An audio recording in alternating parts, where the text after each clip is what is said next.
encontro. Então, esse é o terceiro encontro desse grupo de trabalho que se intitula Articulações Possíveis entre Psicanálise e Música. E para esse encontro, o texto que eu escolhi daquele livro que eu mostrei no primeiro encontro, né, que trata dos colóquios da voz, eu escolhi um texto intitulado A Voz, Grito e Escrito, do André Michel, que é um psiquiatra, psicanalista, membro do Espaço Analytique, que na época do doutorado eu tive a oportunidade de frequentar. Ele é um AME desse espaço e ele traz uma provocação que eu acho interessante sobre música e pintura. E por que será, né? Eu fiquei pensando nesse par pulsional do desejo, né? Olhar e voz. Um não anda sem o outro, né? A gente fala de um e imediatamente se remete ao outro. Só para recordar, assim, para quem não é, né, da psicanálise, está se aproximando, a voz em psicanálise ela não passa apenas pelo que a gente comumente fala do que se definiria como voz, né? Para a gente pensar em voz como objeto da pulsão invocante, a gente precisa dos conceitos de objeto A, que é a invenção do Lacan, né, que é um puro vazio, um buraco, que é bordeado pelos objetos da pulsão, dessa energia entre o psíquico e o somático, que o Freud também vai conceituar lá, né, em Pulsão e seus destinos. Então, é daí, desse texto, né, Pulsão e seus destinos, e principalmente do Seminário 10, que a gente começa a pensar esse objeto voz. E eu trabalho com os autores que fazem um grupo que é das pesquisas internacionais sobre voz, que são psicanalistas, né, mas do mundo todo. Então, cada um vem também com a sua leitura singular a respeito do tema. E André Michel, então, vai tratar do grito, do sopro e do escrito. E é sobre isso que a gente vai tentar falar hoje. Eu escolhi como imagem, né, para divulgar o grupo de hoje, o trabalho que foi o último trabalho de um artista que já esteve emoldurando algumas divulgações quando o grupo era fechado. Esse ano o grupo é aberto ao público, mas ano passado trabalhamos só os membros e participantes. Esse trabalho foi o último trabalho do Emi Rezende, um artista plástico que faleceu, amanhã vai fazer 15 dias do falecimento dele. E esse trabalho eu achei interessante, não só para homenagear o Emi, para agradecer assim, tudo que nós trocamos, né, durante a nossa amizade, a nossa convivência, como também para participar aos que não estavam no grupo anteriormente de outras obras dele, que até ficaram em exposição, em Vassouras, né? Uma delas, você pode colocar, Alexandre, depois você retorna a essa.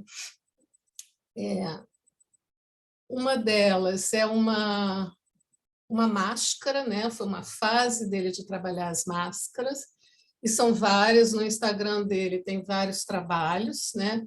Ela foi a imagem de divulgação de um dos grupos de trabalho do ano passado, e a outra, que essa era a fase, né, dos rostos, que ele estava muito voltado para essas cabeças, né? E depois ele teve uma fase que foi um trabalho que ele denominou de pólen, né, de semeadura, que foi um dos últimos. Inclusive, ele tem esse das borboletas, que também foi objeto assim, de divulgação do Grupo Voz, e dos trabalhos em torno da voz. E por quê? Né? Porque aí também está implícito o olhar. Para mim, esses trabalhos têm movimento, esses trabalhos têm música. Né? Esses trabalhos não são estáticos. E isso tem tudo a ver não só com o olhar de quem está apreciando, como da própria relação, né, que se faz com esse artista. Então, no trabalho que eu escolhi, você pode colocar o primeiro, Alexandre, por favor? É um artesanato que, na minha história, se fez presente. No Norte e no Nordeste tem o artesanato de fuxico, né? E lendo um pouco a respeito, eu achei muito curioso, né? Porque o fuxico é feito de sobras, de retalhos, né? E eu fiquei pensando muito no analista, né? Que também trabalha com restos, né? Aquela canção do Cazuza que fala que raspas e restos interessam muito, né? E com esses restos se faz arte. Então, nesse trabalho, né, que nem chegou a ir a público, mas eu tinha autorização deles de divulgar, tem muito colorido, né? Tem um movimento e tem, eu me atreveria a dizer, uma música, né? Então, eu acho que vai muito ao encontro das duas propostas que André Michel nos faz de trabalhar sopro e grito, né? Um não há sem o outro, e os dois são expressões de quem está vivo, né? São expressões vitais. Então, embora o artesanato de fuxico também se remeta ao remendo, ao alinhavo, eu gosto dessa definição das sobras, dos retalhos, do que aparentemente não tem importância. O que aparentemente não tem importância interessa muito ao analista, né? O Freud, lá na regra da associação livre, ele coloca muito claramente o que lhe vem à cabeça. Não interessa, né, quão estapafúrdio isso possa ser, não interessa quão estranho, o que lhe vem à cabeça, fale. E a arte também está aí nos falando algo. Bom, são esses caquinhos, né, que o artista vai fazer a obra. E nós, os analistas, também escutamos os caquinhos, né, os pedacinhos de som e silêncio. O que para além das palavras existe na sonoridade da respiração, da entonação. Então, um pouco isso a gente vai pensar hoje, né? Porque é importante assim a gente pensar, né, que na psicanálise existe uma travessia a se fazer, né? E há momentos em que a gente não entende nada, porque não é tanto de entender que se trata, né? Não é de uma compreensão intelectual. E muitas vezes nós nos horrorizamos com o que dizemos, né? Com o que pensamos. Então, acho que para quem ainda está se aproximando da psicanálise, tem colegas músicos aí, eu só poderia falar assim, um pouco da minha trajetória, né? Não recue. Né? É estranho, é enigmático, como a minha colega falou, né? É esquisito. Não recue. Vamos tentando seguir, porque é disso que se trata o real. Né? E quando eu falo da música, eu quero tocar não só na música sublime, maravilhosa, que nos leva a estados maravilhosos, né? Mas também na música que incomoda, que não faz tão bem, que irrita. Tudo isso faz parte desse objeto voz, né? Desse vazio, desse buraco que a gente tenta bordear cantando, calando, gritando, suspirando, em silêncio. São essas as vestimentas, né, que a gente vai dando à pulsão invocante. Bom, vamos seguir, então, para o primeiro slide, onde eu coloco algumas ideias que André Michel vai trazer no texto de base que se chama Voz, Grito e Escrito. Vamos lá. ele começa, né, apontando para uma questão que remete ao texto, ao livro, né, onde esse texto vai, que é essa voz no barulho baixinho, né, essa voz em surdina. Então, ele afirma que essa voz em surdina se faz ouvir no sopro, né, e dele também procede o grito. Já de cara, ele coloca grito e sopro articulados, né? De um ponto de afirmação dele, de um ponto de vista clínico, há que deixar-se guiar na escuta pelo que é da ordem da angústia. Quando eu escutei isso da leitura, né, do que ele coloca nessa leitura, eu fiquei pensando, a angústia, uma das frases, né, repetidas do Lacan é que é um afeto que não engana. Então, ela está presente nessa escuta. Que interessante isso, né? É ela que atravessa diferentes estratos do inconsciente, de restos de gozo, que insistem em tudo que fala, e do sopro, né? Então, há uma insistência dessa angústia, e há, exatamente por não se poder colocar palavras nessa angústia, porque é puro real, algo que vai se fazendo aí desses restos, né? Do que fala, o slide sumiu, foi isso mesmo? Acho que sim. Ok. Do que fala, do que cala, né?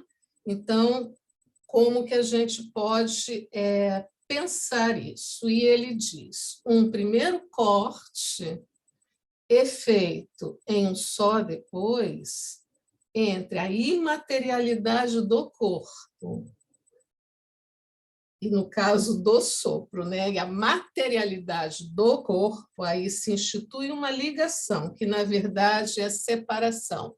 O que é desse corpo, quando a gente falar em corpo, corpo pulsional, né? E o corpo, matéria também.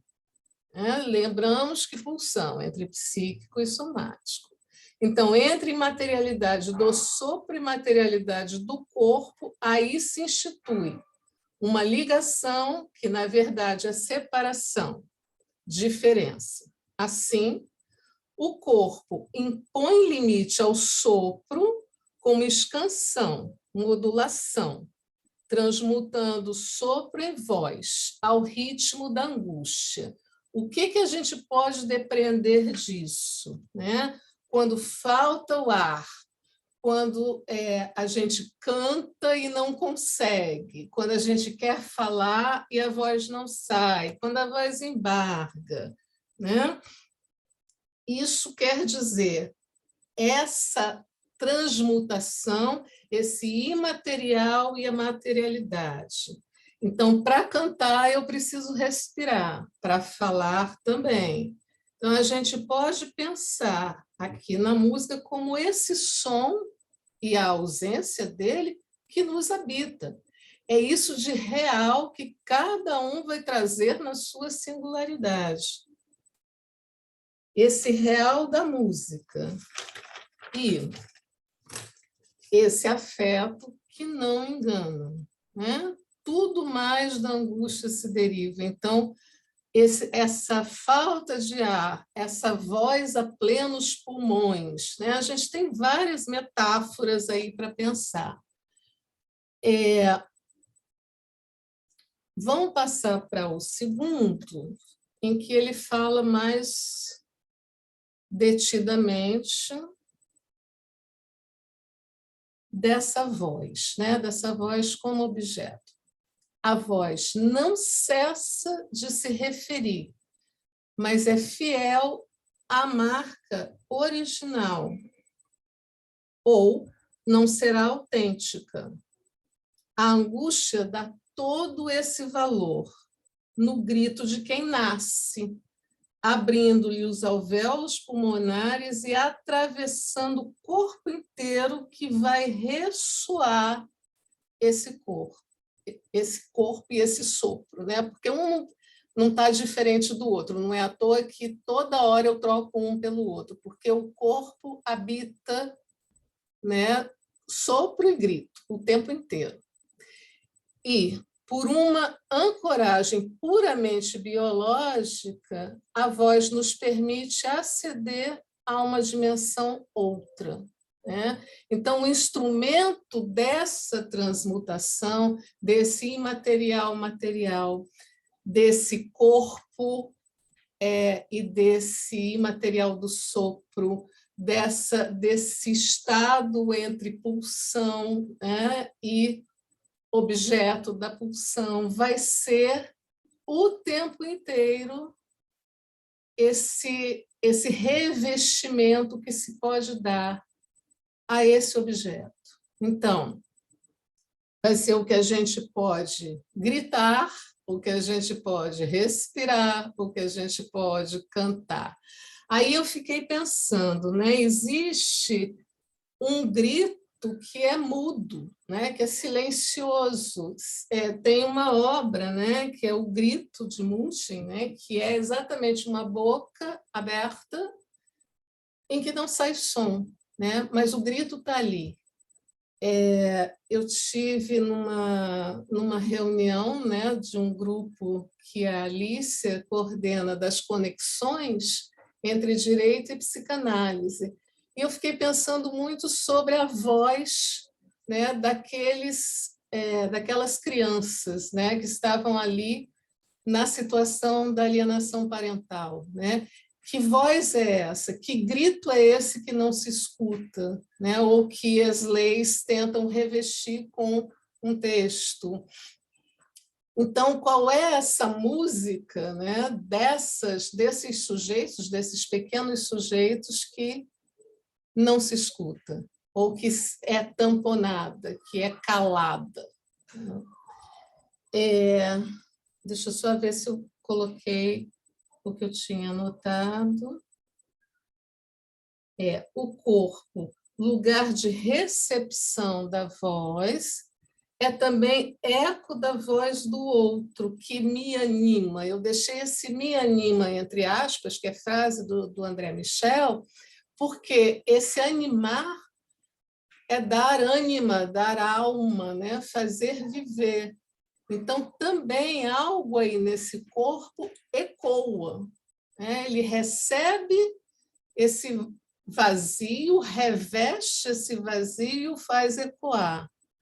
O corte do cordão, marca inaugural no corpo, é ponto de partida de toda escritura que se faz corpo.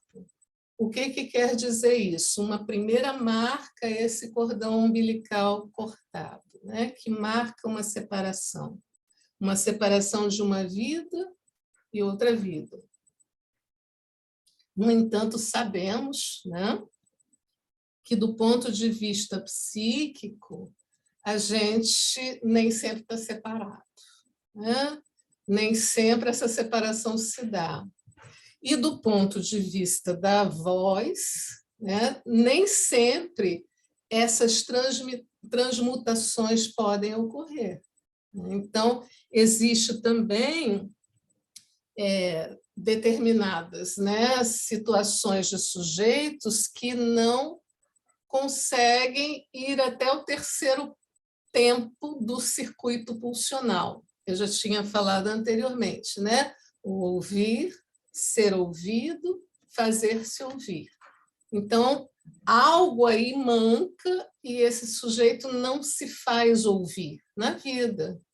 Estava me lembrando, quando eu li o texto, do autismo, né? O Lacan recebe uma pergunta da plateia, para onde ele estava fazendo conferência, em que alguém fala, né, desses autistas. Esses autistas falam, afinal? E o Lacan responde: falam muito, né? Eles são muito verbosos.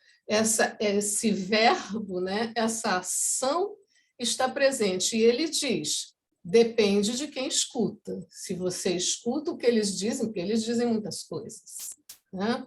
Então, esse lugar de recepção, de escuta, também faz pensar a figura do analista, né? Essa função do analista, recepção dessa voz, desse eco, do que anima esse sujeito, do que dá vida a esse sujeito, como ele organiza isso na trajetória dele, né? nas questões dele.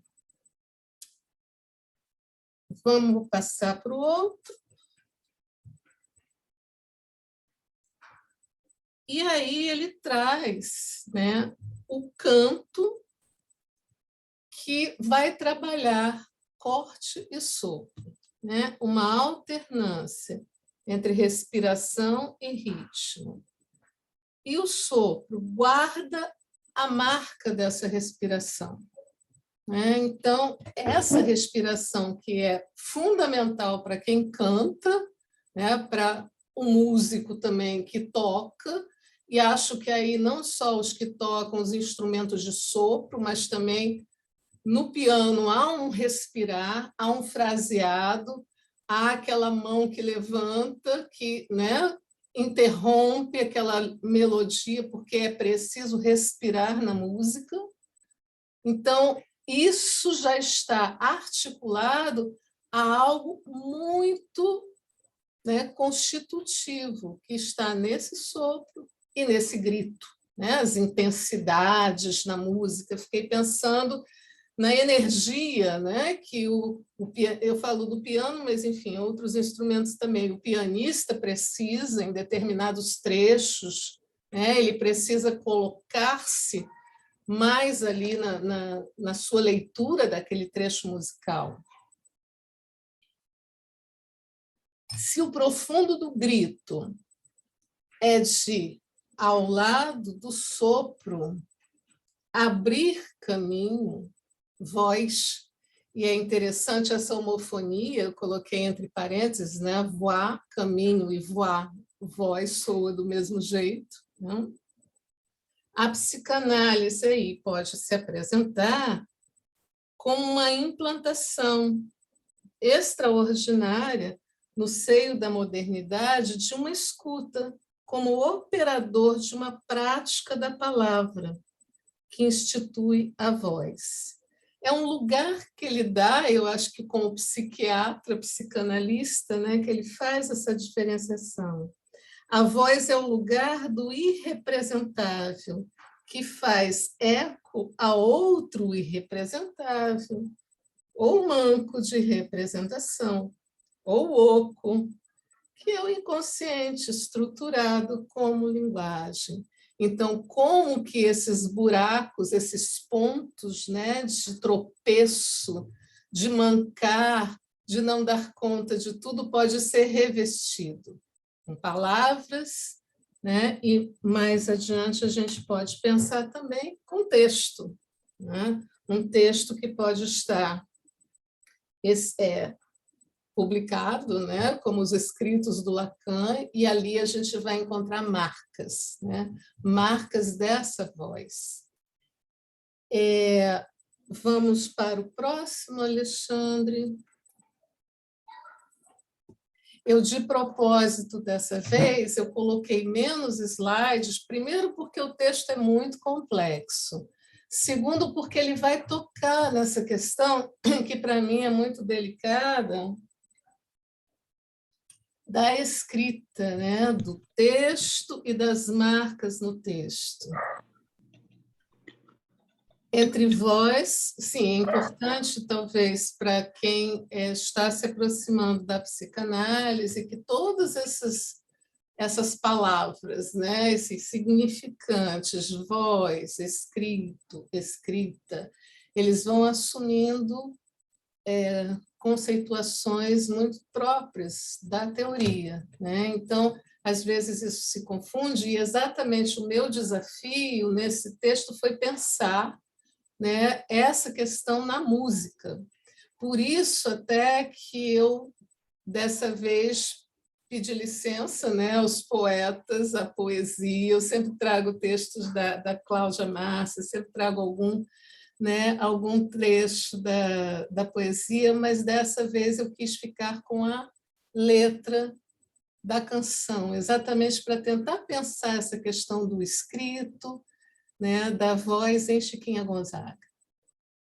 Entre voz, palavra e dizer, vou tirar os óculos aqui para poder ler, há a marca do tempo, onde não há representação, escreve-se o que é da ordem do pulsional, à margem ou nas margens corporais, para dar-lhe outra forma ou consistência.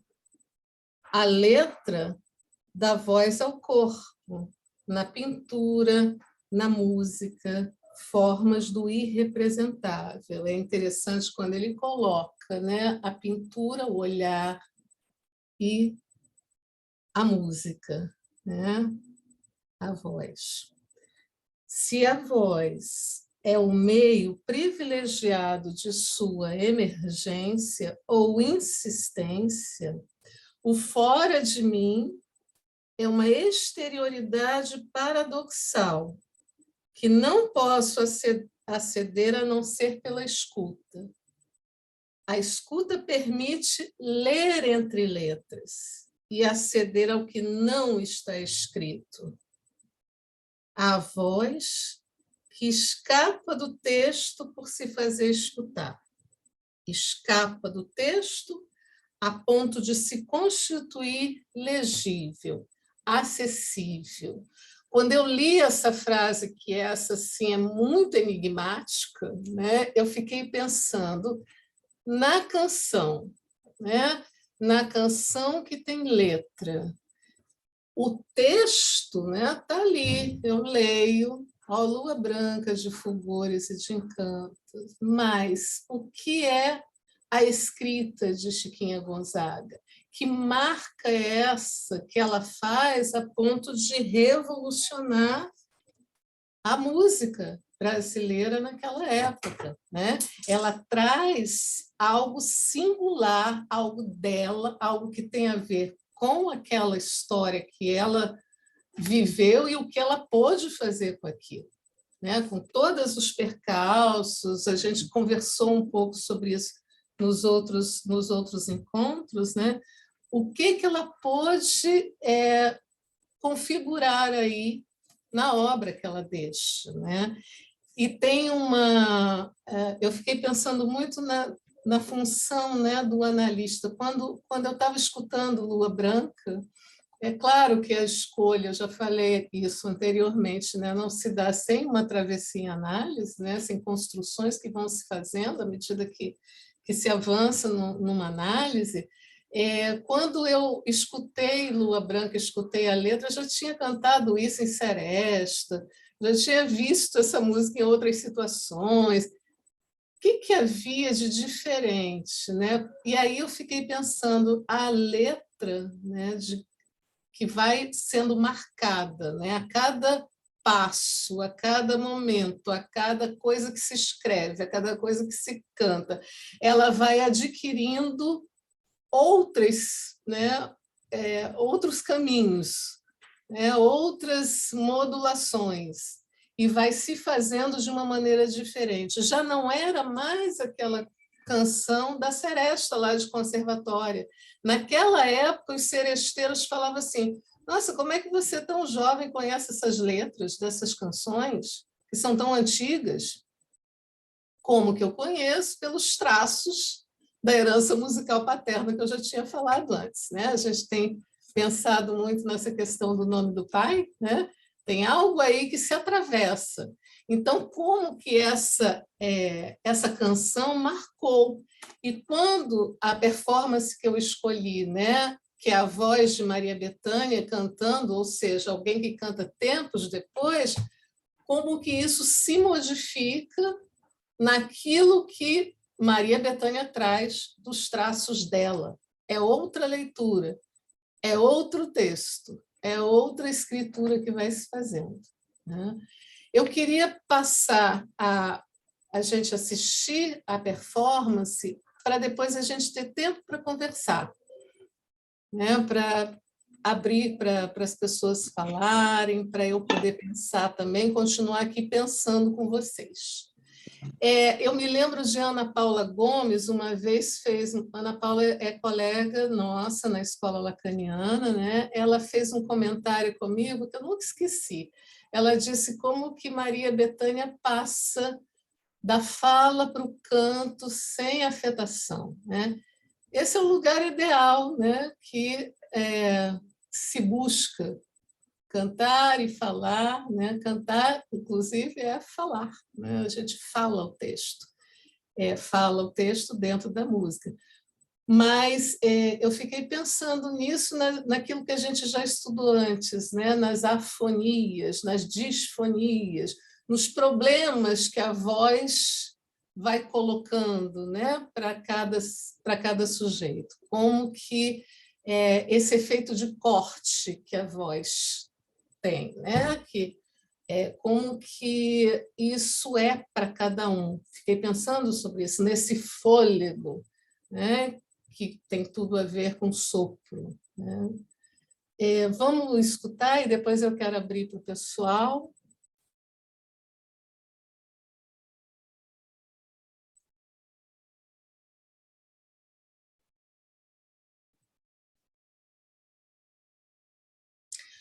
O vídeo tem menos de 2 minutos, então acho que vai dar um tempo bom para a gente conversar. A gente precisa desligar as câmeras, Alexandre? Então, vamos todos desligar as câmeras.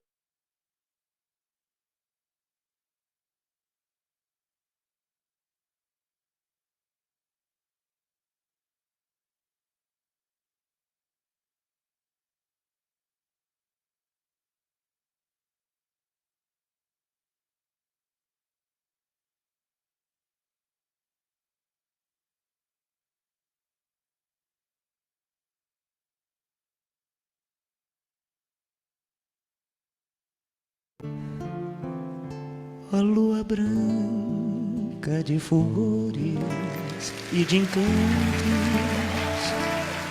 se é verdade que é o amor tu dás abrigo, vem tirar dos olhos meus o pranto, vem matar essa paixão que anda comigo. Por quem és, desce do céu a lua branca, essa amargura do meu peito, vem arranca. Dá-me o luar da tua compaixão, vem por Deus iluminar meu coração. Quantas vezes lá no céu me aparecias a brilhar em noite calma e constelada, e a tua luz então me surpreendia, ajoelhado junto aos pés de minha amada, e ela a chorar, a soluçar cheia de pejo, vinha em seus lábios me ofertar um doce beijo. Ela partiu, me abandonou assim. Ó lua branca, por quem és, tem dó de mim.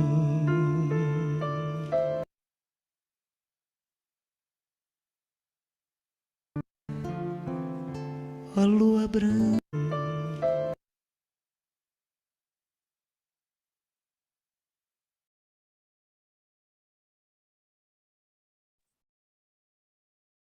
Por algum problema, não ouvimos o último acorde. Aqui, pelo menos, não veio. Algo se deu. É para deixar em suspenso. Deve ser, né, Júlio? Não sei não, mas músico não gosta muito disso, né? Ficar na dominante, né? Não é ficar assim, puxa vida. Mas eu queria abrir assim para questões, né? Porque eu trouxe assim algumas impressões quando eu vi a performance de Maria Bethânia, mas eu quero escutar vocês, porque Lua Branca fala de um grito, né? É um grito, é um lamento. Ela se dirige à lua, né? Essa voz, né? Se dirige à lua. E teve uma vez que Teresa Meloni postou algo de uma lua que se escondia, que brincava no céu, né? Uma coisa poética. E é isso mesmo, né? Algo meio inalcançável, né? Que está ali e, ao mesmo tempo, não está, né? Porque eu não posso alcançá-la, não posso ir até ela. Júlio quer falar? Eu não sei como é que está o chat. Se tem uma ordem que a Tereza escreveu, aí eu não sei se ela quer falar antes de mim. Ah, tá, é porque eu não estou acessando o chat, Na verdade, ela, desculpa. assim, ela não se inscreveu, mas ela não cessa de se inscrever na sua fala aí. Então, Ela me traz questões assim que eu vou passando de grupo em grupo, Alexandre, pensando nas questões. É muito importante, mas você também quer falar, eu não sei quem mais, Alexandre Souza. Eu vou fazer o seguinte, eu vou ler o que ela colocou e aí depois o Júlio fala.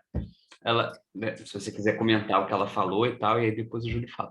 O canto de Betânia fala o texto, ou o texto barra tecido de Betânia fala no canto. Tomo o canto a partir da escuta, do outro, o maiúsculo, né? Tereza quer falar alguma coisa? Porque eu penso assim, ela é o texto, ela é o canto, né? Ela consegue fazer isso, né? Ser voz mesmo ali, né? Tanto no canto quanto no texto. Ela canta o texto e ela fala. Não, o que eu acho interessante nessa performance é que você não tem muito essa passagem, né? Pelo menos na minha escuta não tem, né? Tem, claro, porque tem o fundo musical, tem os músicos ali, né? Também cada um com a voz do seu instrumento, mas eu queria ver, deixa eu ver se eu pego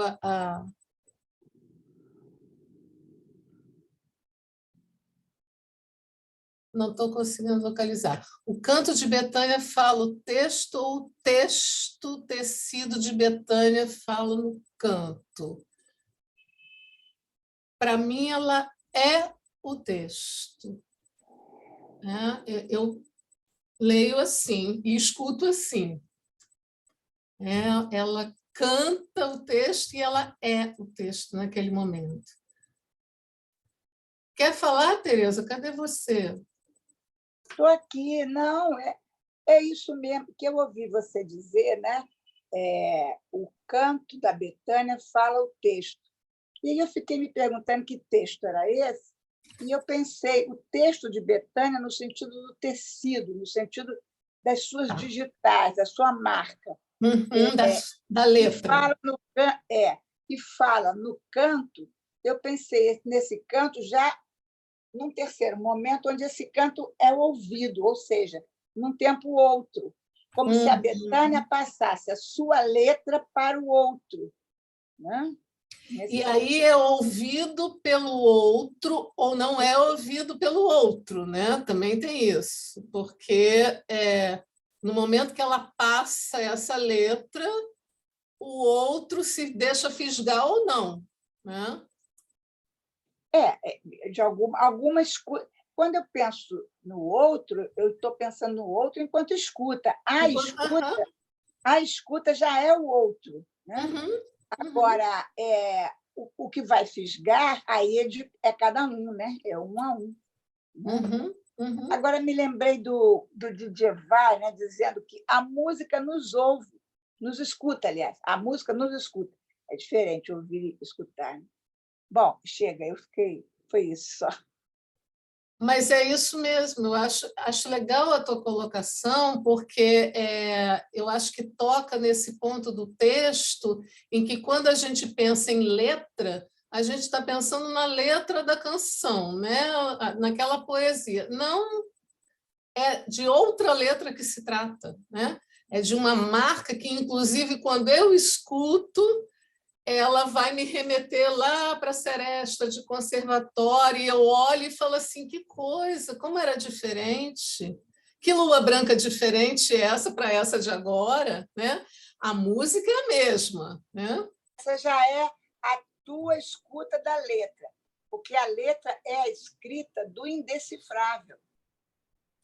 Né? Sim, sim. Uhum. Sim. Incalculável, na matemática, incalculável, inclusive. Uhum. Tem uma... me fez lembrar, sabe, Tereza, quando eu escutei essa performance, me fez lembrar a cena final do seriado. Não sei se você viu, mas tem uma cena muito interessante em que a Chiquinha, já idosa, está deitada e ela olha, né, o carnaval está se dando lá fora, e ela vem jovem, muito jovem e mais madura, né? As duas vêm, a Regina Duarte e a filha, né? Então as duas vêm para conversar com ela. Quando me veio essa lembrança, né? Quando eu escutei a performance da Bethânia, eu falei: é o ideal dos mundos, né? Só que não acontece essa coisa tão linda, tão idílica, tão integrada, assim, né? Das nossas passagens pela vida, vem todo mundo e fica arrumadinho. Isso é bonito na história, mas acho que numa travessia de formação não é bem assim que a coisa rola, né? E nem é para rolar, eu acho. É muito, muito legal a tua colocação. Deixa eu ver quem mais que falou aqui. Júlia, é você, né? Pode ser. Engraçado, você está me ouvindo? Estou. O que você falou, o que a Tereza trouxe, o que você comentou, e essa sua observação, e a observação dela de como se ouve, do que se quer dizer, de como o outro ouve e tal, e o que eu tinha pensado antes, e aqui eu considerei que eu comecei na música, fiquei muitos anos na música, e na escrita, e na letra também, porque eu componho, e no meu álbum, por exemplo, todas as canções são letras minhas. Como é que a música, tanto a música, essa parte física de organização dos sons, como também as palavras, cada uma delas separadamente tinha uma força, mas as duas juntas tinham uma força mais ainda na direção daquilo que eu supunha que era o que me movia e que de fato era, que era o romantismo a priori, assim, né? Esse olhar para o outro a partir do que eu suponho que seja o desejo dele e tal, essa coisa. E isso foi movido do lugar pela psicanálise, mas antes, assim, primeiro pela filosofia, que da filosofia que eu me conduzia à história e à psicanálise.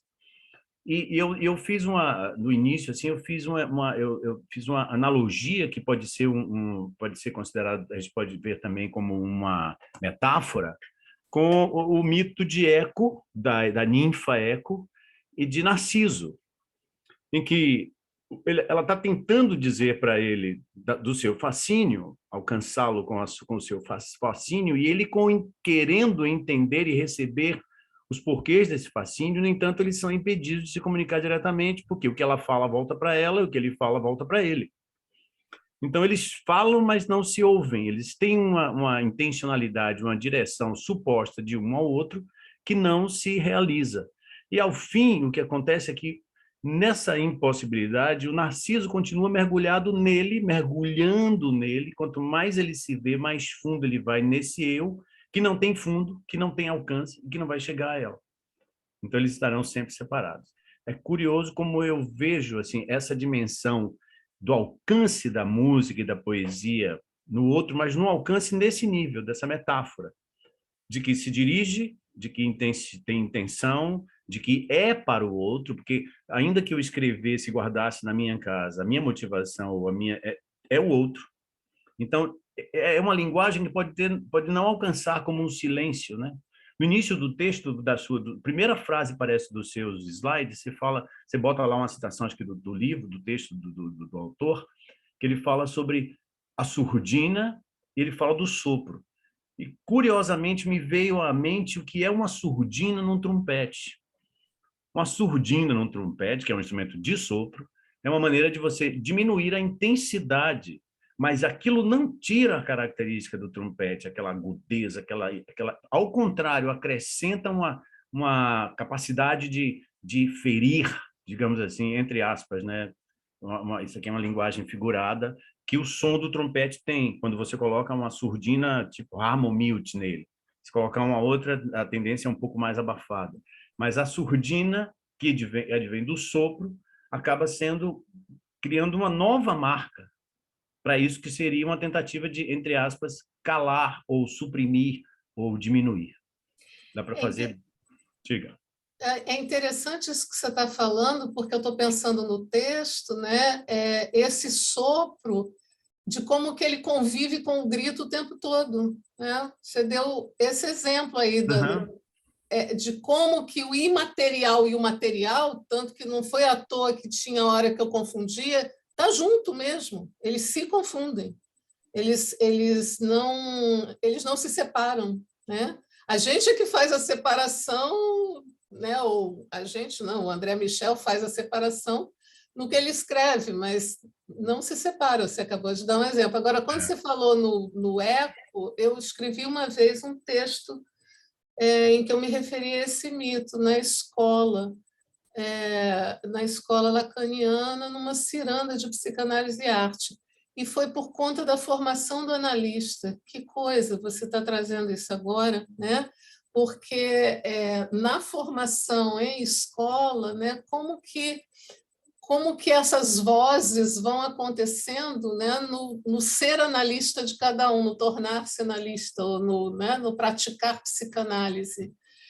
Que ecos são esses? Né? Me lembrei que eu já escrevi a respeito, porque dentro disso que se repete, né, desse eco, na verdade, esse som ele nunca é igual ao que foi emitido, né? Ele reverbera e vai sumindo, né? Ele vai se desfazendo. Então, eu fiquei pensando muito nesse autorizar-se de si mesmo, de alguns outros, né? Que coisa interessante. Estou pensando nisso agora aqui com vocês. Eu queria fazer uma observação na questão do sopro e do grito, tomando esse mito do eco, porque mesmo assim, o grito não chega ao eco, mas o eco é o lugar onde o grito é endereçado. Né? Quer dizer, miticamente ele não chega porque trata-se de uma impossibilidade de decifrar isso que o Narciso diz, mas ele chega na medida em que, quando o Narciso produz o grito, já é dirigido ao eco, né? Então, o eco é o outro. E a mesma ideia eu tenho em relação ao sopro e ao grito. O sopro e o grito são da mesma ordem e não são, porque o grito é o nome que o sopro recebe quando ele chega no outro. O sopro, se ele não é dirigido a nada, ele é sopro, mas se o sopro é captado pelo outro, capturado pelo outro, ele vira grito, porque o outro dá esse sentido de grito, ou não. Ou não. Engraçado, Tereza, eu pensei no seguinte, e Márcia, né? Eu pensei no seguinte: eu vejo o diálogo impossível entre o Eco e a Eco, né? A ninfa Eco e o Narciso, a partir do próprio mito, em decorrência da proibição, entre aspas. Há uma proibição, ela é na verdade amaldiçoada, né? Esse é o castigo dela, essa incomunicabilidade, e isso me parece ser uma metáfora também para o que é a linguagem em si. A gente pode pensar, inclusive, na clínica, a gente pode pensar assim, nessa tentativa de ouvir, de escutar, e de possivelmente, a partir dessa escuta e dessa emissão, trocar desejos, demandas, possibilidades, etc. E a linguagem, como a maldição lançada sobre eco, impossibilita. Que, na verdade, como a Tereza disse, chega mas ele chega hieroglifado, se podemos dizer assim, né? Então, assim, sempre será uma tradução. Uhum. Renata Dias, né, tinha pedido a palavra? Isso, a Renata quer falar e duas pessoas escreveram os comentários. Talvez eu possa ler para você os comentários, aí a Renata fala, né? A Clara colocou: imagino que a lua reflete o lado yin do eu lírico, sua pulsão de morte, a vida eterna que se prepara para a noite da alma, para a noite da alma. O mesmo que preparar-se para o amor, sua rendição. Nossa, que bonito, hein? Poético. Não vou nem comentar, só vou deixar ressoar. Bonito isso. Né? A Joyce, boa noite. Tenho buscado trabalhar com um grupo de música e psicanálise com o objeto de ir ao mestrado com essa temática. E ouvindo as aulas e a música, como o som, a música em si, parece estar para além da letra, no sentido denotativo. O som toca antes de qualquer outro significado, me parece, quando se tem música / voz. Aqui eu acho interessante isso que você está... É Joyce, né, que falou? Joyce. Eu acho interessante isso que você está apontando, Joyce, porque é algo do real da música, né? Eu acho que é importante pensar, porque quando a gente fala em voz, não necessariamente é som, né? A gente dá essa roupagem, veste-se esse buraco com som ou com silêncio, mas a voz como objeto em psicanálise ela é áfona, né? Ela não tem o que tem de roupagem é o que a gente dá, o que cada sujeito vai podendo construir, né? Reveste com música, reveste com canto, com fala, com trompete, com silêncio, né? Com grito. É a mesma relação de linguagem e fala. A linguagem existe a despeito da fala, mas a fala vem, de certa forma, materializar a linguagem. É essa relação entre voz e som. Bacana, Tereza. Legal. Estou perguntando isso. Não, eu acho que dá para se pensar assim. Acho que dá para pensar assim. Renata Dias. E Renata Dias. Mas, Joyce, se quiser conversar comigo, passa meu contato, porque tem alguns textos assim que eu já andei trabalhando e que eu posso passar para ela. Oi, Márcia. Olá. Então, eu estava aqui... tanta figurinha, né? Estava aqui ouvindo, né? O que você traz no seu texto sobre a travessia, o deserto, né? A música, e ouvindo também essa apresentação que fala do grito e do soluço. E aí eu fiquei pensando assim, se a travessia do deserto se faz com música. A travessia do deserto. Em termos de travessia, nisso que a gente pensa no percurso, né, de uma análise,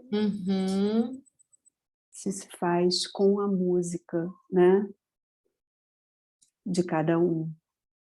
Eu só consigo escutar assim, né? Assim, eu sou completamente marcada pela musicalidade, né? Então, assim, quando você fala, eu me lembro assim de algumas situações, né, de atendimento em que muda o tom, assim, um pouco aquilo que o Júlio brincou, né? Fica na dominante e deixa lá.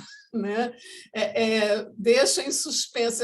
Eu consigo escutar com essa linguagem musical, né? Aí fazendo a diferenciação que Tereza Meloni colocou, me acompanha, né? E na minha análise isso é fundamental, né? A escuta do analista também para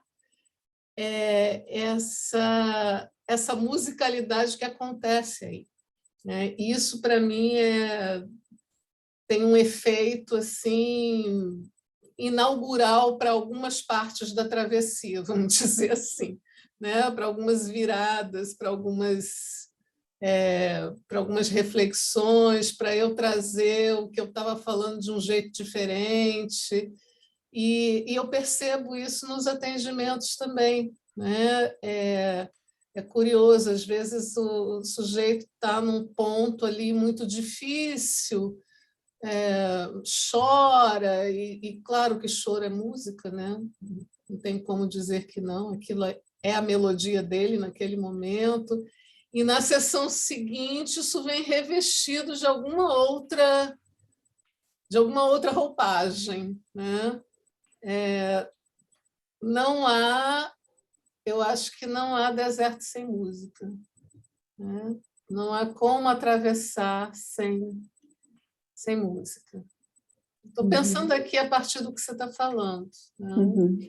E a música, talvez, com as aproximações e distanciamentos, né? Porque eu estou pensando também na música, como eu estava falando no início, que pode ser aquela coisa idílica, ótima e tal, e também uma coisa extremamente desgastante, nociva. A gente tem um pouco de dificuldade de pensar música por esse lado, né? Mas está aí. E é da gente, né? Os barulhos que acontecem na cena fantasmática, quanta gente falando ao mesmo tempo, né? Quanta coisa difícil de dissecar, né? De poder escutar, quantos fios que a gente precisa puxar nessas melodias para poder construir alguma coisa, né? Se eu respondi essa pergunta, sim. Márcia, você falando sobre isso, né? E aí você toca na questão da melodia, né? Eu acho que a melodia, é Cláudia que está falando, Uhum. tem a ver com essa coisa do 1 a 1, né? E aí eu lembrei até de um poema meu que fala sobre a melodia o som, a melodia é o som do nosso silêncio, né? Nesse sentido, né? Que é isso também que não se fala, mas que cada um aí compõe a sua melodia, né? Só para acrescentar o que a Renata falou. E é bacana isso que você está falando, Cláudia, porque essa melodia ela pode, né, de 7 notas musicais, pensando em música ocidental, né, a gente constrói um monte de coisa, né? São só 7, né? E com as alterações, é claro, né? Mas assim, como que essa melodia ela pode se diversificar e se interromper, né? Também. E eu acho que isso passa por uma escuta, né? Tem até um filme que o título é esse, Melodia Interrompida, né? Como que isso também pode habitar o analista, né? A escuta do analista. Como que isso, às vezes, os ruídos... Estava me lembrando de uma ocasião, de uma reunião em que houve algum microfone aberto, não me lembro o que tinha acontecido, e aquilo estava insistente, né? E alguns colegas estavam incomodados. Aí eu fiquei pensando assim, que coisa engraçada, né? A escuta do analista, ela requer esse silêncio, e esse silêncio, às vezes, é tão barulhento, né? Que coisa curiosa isso. Fiquei pensando assim, e acho que isso fala um pouco dessa melodia que você está trazendo, né? Legal para eu pensar, porque o próximo grupo eu vou trabalhar, eu não sei exatamente como, né? É algo que eu estou tentando pensar, mas é o fechamento do semestre, que eu vou trabalhar o abre-alas, né? Então, o abre-alas é justamente algo de abertura aí. Como que vai ser isso e em cima de que texto eu estou pensando, né? Gente, eu não sei se tem mais... acho que alguém queria acrescentar alguma coisa, não é isso? Claro. Boa noite. Eu achei que eu fosse me contentar só com os comentários escritos, mas realmente o tema é maravilhoso, né? E a partir da colocação da colega a respeito de atravessar o deserto através da música, né, do som, que é um instrumento de conexão, né? Então, isso me fez lembrar uma passagem da mitologia védica, na escritura chamada Srimad Bhagavatam, canto 4, capítulo 6 e verso 27, que diz o seguinte: os aeroplanos dos cidadãos celestiais são decorados com pérolas, ouro e muitas joias preciosas. Esses aeroplanos são diferentes dos aeroplanos de que temos experiência. Há muitas descrições de Vimana, que significa aeroplanos. Em diferentes planetas, há diferentes tipos de aeroplanos. Neste grosseiro planeta Terra, há aviões movidos a motor, mas em outros planetas, os aviões são movidos não a motor, mas a hinos mântricos. E então, assim, essa imagem, né, passa justamente esse sentido que a gente tenta buscar através da música, né, no sentido de nos conectar e nos elevar, né, a padrões, talvez, de sublimação, né, das nossas pulsões.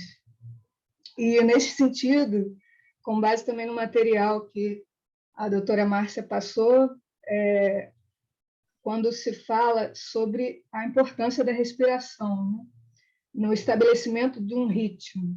E eu creio que justamente a respiração funciona como esse fio de união, né? União de coração, som e vibração, né? Então, é mais ou menos isso.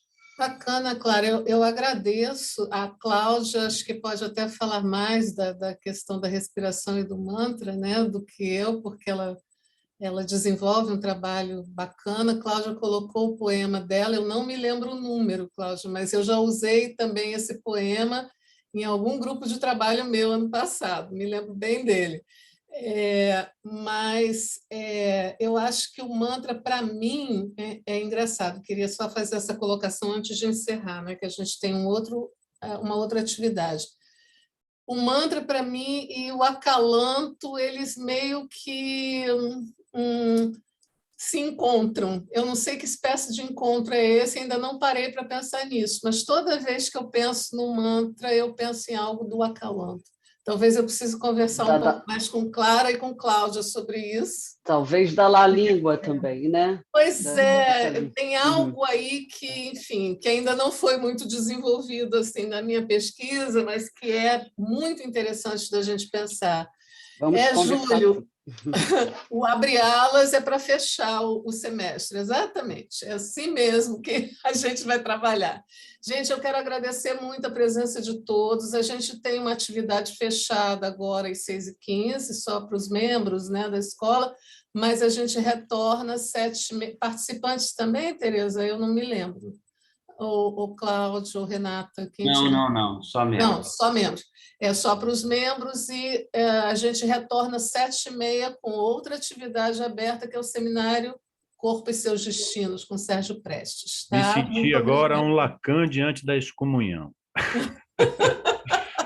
Obrigado, Márcia. Obrigado. Beijo para todos. Até o próximo mês. Tchau, tchau. Beijo, tchau.